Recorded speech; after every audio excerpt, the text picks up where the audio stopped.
টাকি হাসনাবাদ নদীর তীরে অবস্থিত।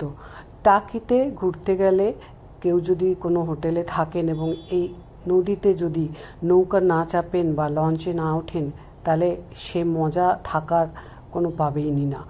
টাকিতে থাকলে এই নৌকা বিহার বা লঞ্চ বিহার করা খুবই আনন্দের, খুব মজা লাগে। তবে ভাড়াটা ঠিকঠাক করে নেবেন। 1000 থেকে 1500 টাকার মধ্যে এই লঞ্চ ভাড়া পাওয়া যায়। দূর থেকে দেখা যাচ্ছে যে সাদা বিল্ডিংটা, এটা হচ্ছে টাকির একটা গেস্ট হাউস।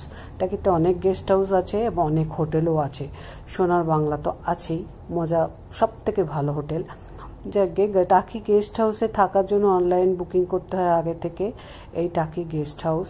এরপরে আসছে টাকির একটা হোটেল, যে হোটেলটাও অনলাইনে বুকিং করা যায়।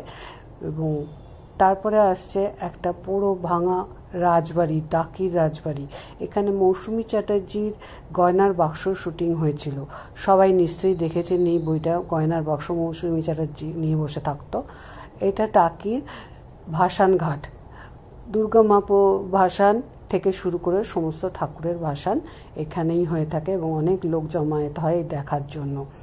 এরপরে টাকি ওয়াচ টাওয়ার। টাকি ওয়াচ টাওয়ারের পাশে রয়েছে টাকি আরও কয়েকটা গেস্ট হাউস।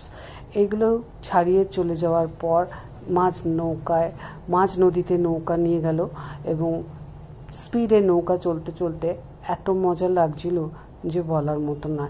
এই নৌকা বা লঞ্চ চাপার মজাটাই আলাদা।